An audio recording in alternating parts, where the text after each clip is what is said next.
Now, if I have anything wrong, let me know. But it's pretty much the same info you heard the other day. Yeah. Awesome. I can hear it again. I'm sure you heard it 100 times. All right. Pauline Adams was born in 1874 in Dublin, Ireland. Sometime in her youth, perhaps in 1890, she immigrated to America with her family. By 1898, she was living in Brunswick County, North Carolina, where she married Norfolk Dr. Walter J. Adams on April 18th. Walter is buried right here. The couple moved to Norfolk, where he established a medical practice, and she gave birth to her 2 sons. Unlike many women of her era, however, Adams' life reached far beyond her household and into the community. Adams' house in Ghent was a popular meeting place, and on November 18, 1910, interested women gathered there to organize the Norfolk Equal Suffrage League.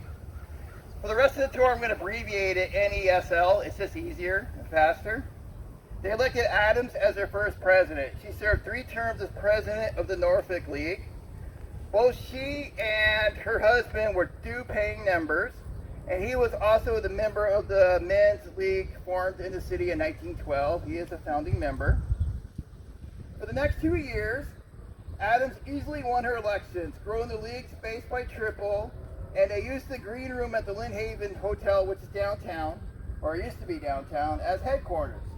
Adams would be seen from time to time through 1911 and 1912 parking a car in intersections downtown, lecturing passerbys about the benefits of suffrage. During the heyday of the Virginia suffrage movement, between 1910 and 1920, the newspapers often had to run photographs of the proper and ladylike Townsend, dressed in stylish clothes with strings of pearls. Adams, on the other hand, had been the radical voice of the Norfolk suffragists. More often than not, appeared in public standing in a car, her hair in pins, addressing all who passed by the busy streets of downtown Norfolk. Townsend and Adams, the 2 leaders. Pauline was number 1, Jessie was number 2. Jessie is buried over in the mausoleum in Forest Lawn. She is not buried here in this cemetery. We would actually be talking about her today as well. Had clashed from the start, given their strong personalities and differing politics. While they scorned each other's methods, both women worked for the same thing: the vote for Virginia women. While, like Adams, Townsend was a firm advocate for suffrage, he subscribed wholeheartedly to the educational methods and believed that the vote would be won by petitioning the General Assembly of Virginia, distributing pamphlets, and speaking to interested groups of citizens. In the spring of 1913, she loaned Adams a car for which to speak on Norfolk's Main Street and march in Washington, D.C. as well, which we will be speaking about later in the tour. And it was a dark period for suffrage in the country at that time. All right, so Townsend was becoming increasingly uneasy with Adams' growing militant tactics. Townsend strongly disapproved of women taking the streets with picket signs, and when she becomes president, this attitude of the league changes. When Townsend took over as president, she forbid women to go out and protest like Adams did. Completely forbid it. They believe women should not be seen or heard unless they're inside or in a classroom or in someone's house. That is the attitude of the league. Now we're going to learn later there's another group that don't subscribe to that, and they went out in the streets and they declared war. That's what they did. And that is, Pauline eventually joins them as well. When Adams retired from the presidency of Norfolk League in November 1913, Townsend probably breathed a sigh of relief. As the League's corresponding secretary, she signed the Declaration of Independence and read it to Adams at her last meeting. She was happy. She may even have been its author. She gave Adams a small pin as a small memento for the Norfolk League and said goodbye to her. Adams was on her way to becoming a militant. In February 1913, a Norfolk suffrage, most thinking it was Pauline Adams, wrote to the pilot to urge that marching was an effective tool in the fight for the vote. Something startling and out of the ordinary had to be done to force the subject to everyone's attention. She advocated and made them think, inquire, listen, and read. By comparison, educational campaigns like those favored by the League were far too passive to be effective. The letter's author charged that the ignorants were hampering the cause not only with snickers and sneers, but also with their resistance to modern ideas. Don't think the ignorant means only the illiterate, she warned. That letter is amazing in the pilot. You can find it. I'll send you guys a copy. There's no proof it was your great-grandmother, but that was the only one in Norfolk at the time.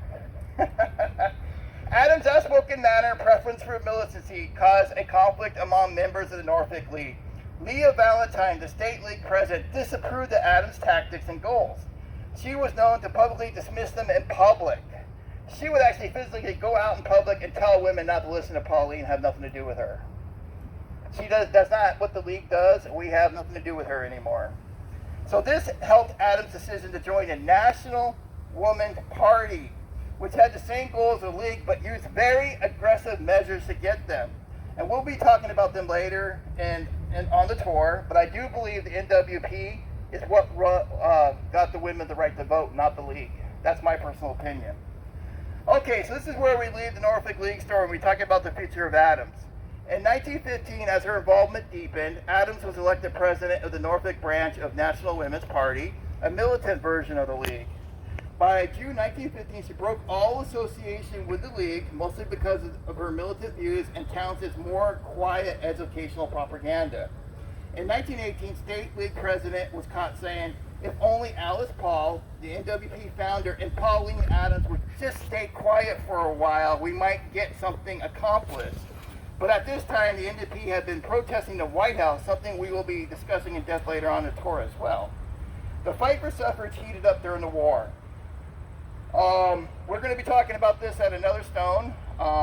Suffrage, the League suspended all their activities during World War I. They helped the cause for war.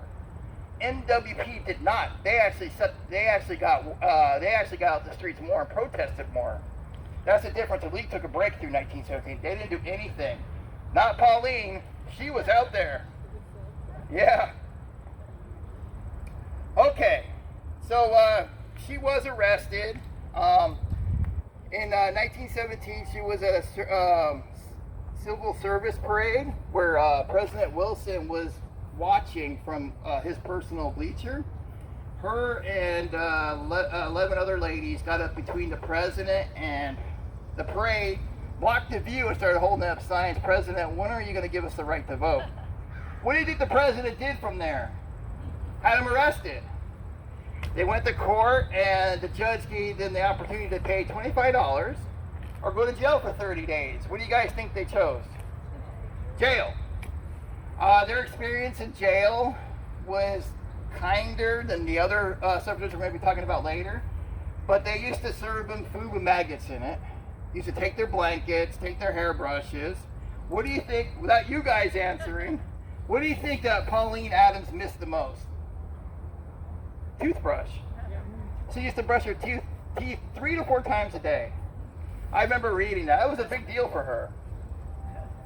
All right, so after the women got the right to vote in 1920, she commented on the passage of the amendment with her usual candor. Truly we welcome the ship and we are exceedingly glad that it has landed, but that's what we knew what would happen.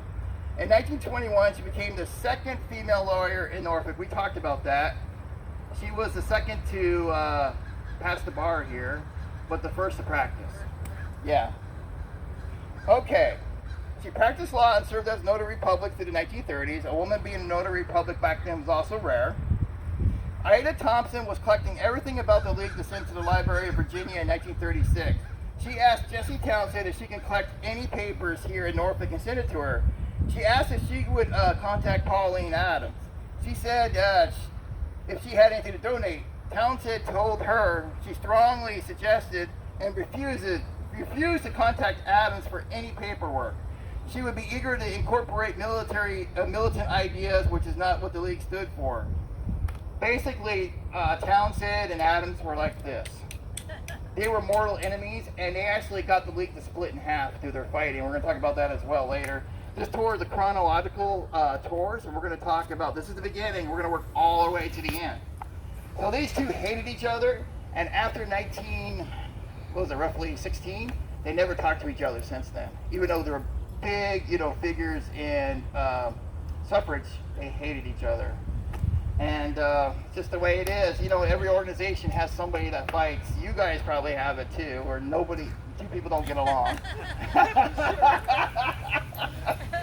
But she is the godmother of suffrage here in Norfolk, and that's what I call her. All right, we're going to move on to our next stone. It's only